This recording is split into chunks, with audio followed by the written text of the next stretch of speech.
Hello प्यारे बच्चों, आज हम पढ़ेंगे शिक्षण निदेशालय राष्ट्रीय राजधानी क्षेत्र दिल्ली की वर्कशीट यानी कार्यपत्र 11 और ये क्लास 8 के लिए है। विषय सामाजिक विज्ञान। इसमें हम पढ़ेंगे इतिहास का दूसरा चैप्टर और आज की तारीख है 2 नवंबर 2020। यहाँ पर आप अपना नाम लिखोगे और यहाँ पर अपने क्लास टीचर का नाम लिखोगे। आज के चैप्टर में हम जानेंगे ईस्ट इंडिया कंपनी के का पूर्व में आगमन, यानी कि जो ईस्ट इंडिया कंपनी थी इंग्लैंड की, वो पूर्व में कैसे आई, उसका आगमन कैसे हुआ पूर्व यानी कि इंडिया में, है ना। क्योंकि ये ईस्ट इंडिया कंपनी यूरोप की थी, इंग्लैंड की थी, और यूरोप जो है पश्चिम में है और इंडिया आपका पूर्व में है। तो पूर्व में ईस्ट इंडिया कंपनी का आगमन के बारे में पढ़ेंगे। इससे पहले हम जानते हैं कि ईस्ट इंडिया कंपनी के आने से पहले, अंग्रेजों के आने से पहले भारत में मुगलों का शासन था और 1707 में आखिरी जो शक्तिशाली बादशाह था औरंगजेब, उसकी मृत्यु हो गई थी। उसके बाद में जो मुगल बादशाह थे वो कमज़ोर पड़ने लगे थे। तो सबसे पहले जो मुगल बादशाह जो भारत में आया था उसका नाम था बाबर। ठीक बच्चों, बाबर के बाद में हुमायूं, हुमायूं के बाद अकबर और अकबर के बाद में जहांगीर और जहांगीर के बाद में शाहजहां, उसके बाद औरंगजेब आया। औरंगजेब जो है वो सबसे शक्तिशाली बादशाह था और आखिरी बादशाह था मुगल बादशाह। 1707 में उसकी मृत्यु के बाद बहुत सारे सूबेदारों ने जो प्रांत के, जो राज्य के, जो नियंत्रण में जिनके राज्य था, सूबेदार थे, उन्होंने अपनी क्षेत्रीय रियासतें कायम कर ली, यानी कि अपने आप को स्वतंत्र घोषित कर दिया और मुगल बादशाह के शासन से अलग स्वतंत्र उन्होंने अपने आप को घोषित कर दिया। इधर 18वीं सदी के उत्तरार्ध तक राजनीतिक क्षितिज पर अंग्रेजों के रूप में एक नई ताकत उभरने लगी थी। एक छोटी व्यापारिक कंपनी के रूप में भारत आकर धीरे धीरे वे इस देश के नीति निर्धारक बन बैठे। ये कैसे संभव हुआ, आइए देखते हैं। भाई, ईस्ट इंडिया कंपनी थी जो अंग्रेजों की थी, वो यहाँ पर व्यापार करने के लिए आई थी। छोटी सी व्यापारी कंपनी थी और धीरे धीरे वो क्या करने लगे, यहाँ के नीति निर्धारक बन गए, यानी कि यहाँ के शासक बन गए। तो कैसे बने, इसके बारे में हम आगे अध्ययन करते हैं। 16वीं ईस्वी में ईस्ट इंडिया कंपनी ने इंग्लैंड की महारानी एलिजाबेथ प्रथम से पूरब में व्यापार, पूरब यानी कि इंडिया में व्यापार करने का चार्टर, इजाजतनामा ले लिया और इसके अनुसार कंपनी को पूरब में व्यापार का एकाधिकार मिल गया, यानी कि इंग्लैंड की और कोई कंपनी पूरब में यानी कि इंडिया में या इंडिया के आसपास व्यापार नहीं करेगी।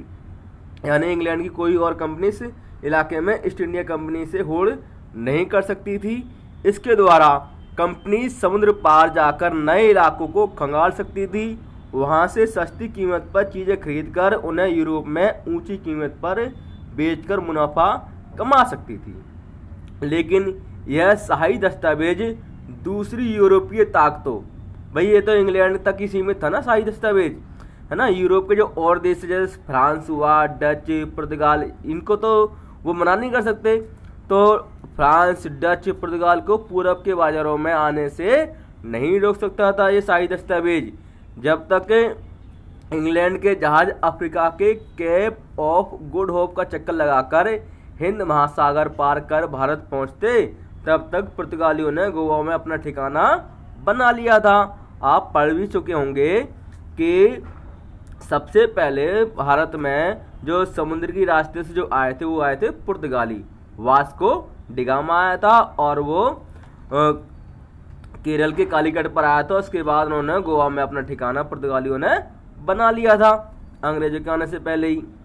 यूरोप के बाजार में भारत के बने बारीक सूती कपड़े और रेशम के अलावा काली मिर्च, लौंग, इलायची और दालचीनी की भी जबरदस्त मांग थी। और यूरोप के बाजार में क्या था, जो भारत के कपड़े थे और मसाले थे उनकी बहुत ज़्यादा डिमांड थी। सभी यूरोपीय कंपनियों के बीच बढ़ती प्रतिस्पर्धा के कारण भारत में इन वस्तुओं की कीमत बढ़ने लगी और मुनाफा घटने लगा। भाई, जब यूरोपीय कंपनियां आपस में कंपटीशन करने लगी तो भारत में इन जो वस्तुओं की काली मिर्च, लौंग, इलायची, मसाला और कपड़े की कीमत क्या होने लगी, बढ़ने लगी। और जब कीमत बढ़ेगी तो मुनाफा क्या होगा, कम होगा। तो मुनाफा इनका कम होने लगा। बाजारों पर कब्जा करने की इस होड़ ने कंपनियों के बीच में लड़ाइयाँ शुरू करवा दी। अब आपस में क्या करने लगी, ईस्ट इंडिया कंपनी और फ्रांस की कंपनी और पुर्तगाली कंपनी आपस में लड़ाइयाँ करने लगी, और धीरे धीरे इन लड़ाइयों की वजह से उन्होंने अपने आप को सुरक्षित करने के लिए बस्तियों की किलेबंदी करनी शुरू कर दी। क्या करनी शुरू कर दी? किलेबंदी कर दी कि भाई हम यहाँ पर रहेंगे और यहाँ पर ही व्यापार करेंगे और कोई दूसरी कंपनी यहाँ पर नहीं आ सकती। इस कारण उनका टकराव जो है स्थानीय शासकों से भी होने लगा। जो स्थानीय शासक थे, राजा महाराजा थे, उनसे भी उनकी लड़ाइयाँ होने लगी कि एक तो नाम है आपने मतलब उनका ये कहना था राजाओं का कि एक तो विदेशी कंपनियों ने हमारे व्यापार पर कब्जा कर लिया, ऊपर से ये हमारी ज़मीन पर भी कब्जा करते जा रही हैं। मुनाफा खोने के कारण कंपनियों से ये राजा पहले से ही दुखी थे। उदाहरण के लिए देखते हैं कि कैसे कैसे आपस में लड़ाइयाँ होने लगी राजाओं की और अंग्रेजों की।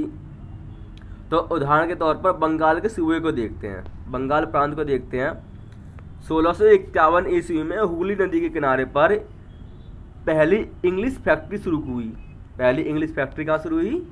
हुगली नदी के किनारे पर, जहाँ निर्यात होने वाली चीज़ों को जमा किया जाता था। यानी कि जो भी वस्तुएं निर्यात होती थीं इंडिया से दूसरे देशों में, है ना, जैसे काली मिर्च, मसाले, है ना, लौंग इलायची और कपड़े, तो इनको वहाँ पर इकट्ठा किया जाता था।